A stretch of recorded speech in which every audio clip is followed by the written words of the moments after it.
모든 사람에게 구원을 주시는 하나님의 은혜가 나타나 우리를 양육하시되 경건하지 않은 것과 이 세상 정욕을 다 버리고 신중함과 의로움과 경건함으로 이 세상에 살고 복스러운 소망과 우리의 크신 하나님 구주 예수 그리스도의 영광이 나타나심을 기다리게 하셨으니 그가 우리를 대신하여 자신을 주심은 모든 불법에서 우리를 속량하시고 우리를 깨끗하게 하사 선한 일을 열심히 하는 자기 백성이 되게 하려 하심이라. 너는 이것을 말하고 권면하며 모든 권위로 책망하여 누구에게서든지 업신여김을 받지 말라.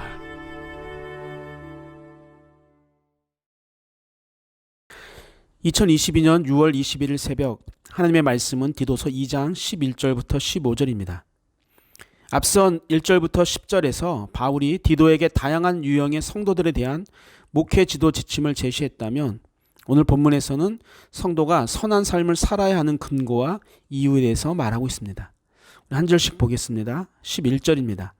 모든 사람에게 구원을 주시는 하나님의 은혜가 나타나. 아멘. 구원을 주시는 하나님의 은혜가 모든 사람에게 나타났음을 밝히고 있습니다. 여기서 모든 사람에 대한 해석이 여러 가지가 있습니다. 펠라기우스나 알미니우스는 만민 구원설을 주장하는 근거로 이 구절을 삼고 있어요. 그렇다면 이 모든 사람은 누구를 가리키는 것일까요? 펠라기우스나 알미니우스가 주장하는 역사 속의 모든 인류를 말하는 것일까요? 칼빈은 모든 사람을 본장의 흐름과 관련해서 교회에 속한 각 계층에 있는 모든 사람으로 이해합니다. 즉 위에서 언급한 믿는 성도 중에서 남녀노소 그리고 비천한 자리에 있는 종까지를 모든 사람이라고 말하는 것으로 보고 있습니다. 예수님의 종말에 관한 비유 중에 특히 양과 염소의 비유, 또 어떤 임금의 아들의 혼인잔치의 초청의 비유 등 많은 성경 구절은 분명히 택하신 자와 그렇지 못한 자, 즉 천국으로 인도될 자와 그렇지 못한 자가 구분되어 있습니다. 따라서 개혁교회는 칼빈의 말처럼 모든 사람을 각 계층의 모든 사람들로 이해하는 것이 맞습니다. 유대인의 사고 속에는 여자나 아이나 또 종은 구원의 대상이 아니라는 의식이 있었습니다.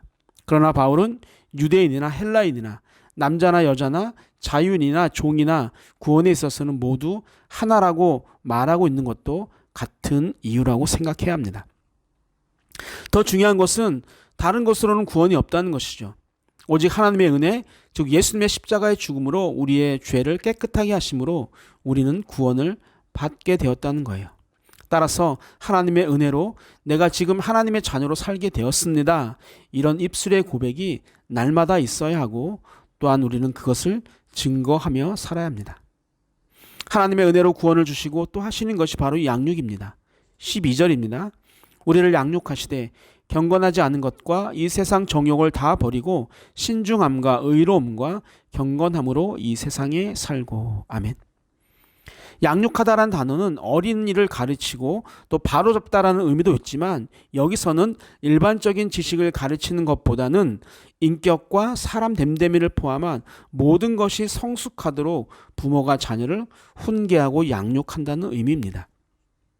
바울은 하나님께서 우리에게 구원의 진리를 가르치는 것으로 끝나는 것이 아니라 그 진리 안에서 훈계하고 양육해서 온전한 그리스도인으로 만들어 가신다는 것을 강조하기 위해 파이두오라는 헬라어를 사용하고 있습니다.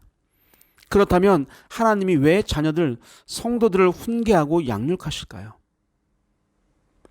소극적 측면과 적극적 측면으로 나눌 수가 있는데 먼저 소극적 측면으로는 경건치 않은 것과 이 세상 정욕을 다 버리게 하기 위함입니다. 또한 적극적 측면으로는 신중함과 의로움과 경건함으로 이 세상을 살아가도록 하기 위함이에요.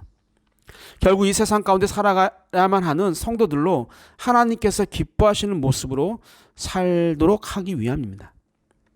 여기서 번역이 되지 않은 단어가 지금이란 단어가 있는데, 그래서 성도들은 지금 이 세상에 살아가는 존재예요. 이 세상은 시험이 도사리고 음란과 부정과 정욕과 탐심이 가득한 현장입니다.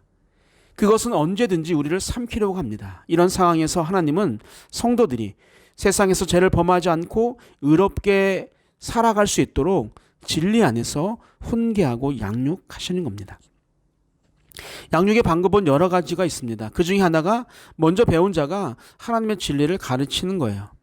7월 10일부터 시작되는 특강에 우리가 참석하는 것부터가 내가 진리를 배워서 세상의 상황을 이겨나갈 수 있는 기초를 다지는 것이라 생각합니다.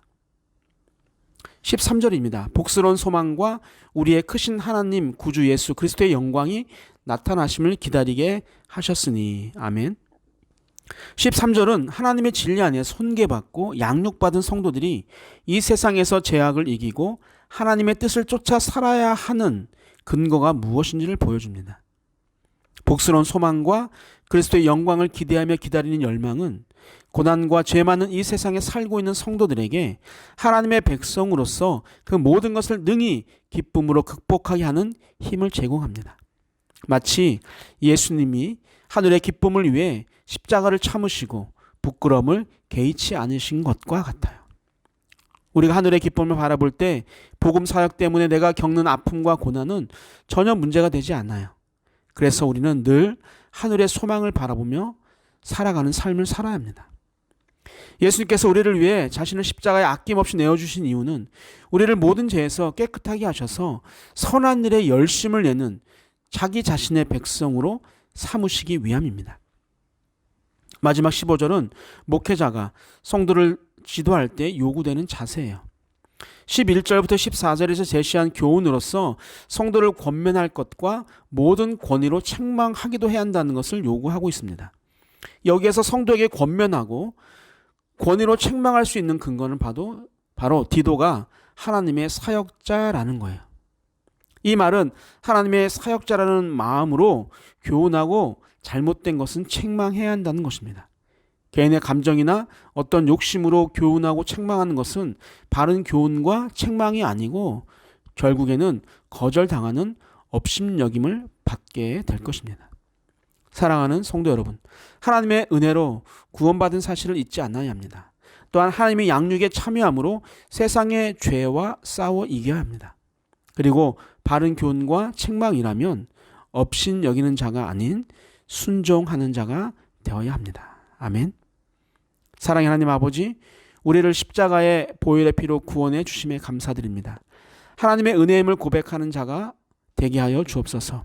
하나님의 은혜로 날마다 정한 모습으로 살아가는 양육을 기뻐 받아들이게 하시고 또 바른 교훈과 책망도 기쁨으로 받아들이는 순종의 자녀들이 되게 하여 주옵소서. 날마다 우리의 영의 평안과 삶의 행복을 원하시는 감사하신 예수님의 이름으로 기도하옵나이다. 아멘. 우리 함께 기도합니다. 첫 번째, 하나님의 은혜로 주신 구원을 감사하는 마음으로 살아가게 하여 주옵소서. 두 번째, 내 영을 바르고 경건하게 이끌기에 양육에 동참하는 자가 되게 하여 주옵소서. 마지막, 하나님의 자녀로 선한 일에 열심을 내는 자들이 되게 하여 주옵소서. 우리 함께 기도하시겠습니다.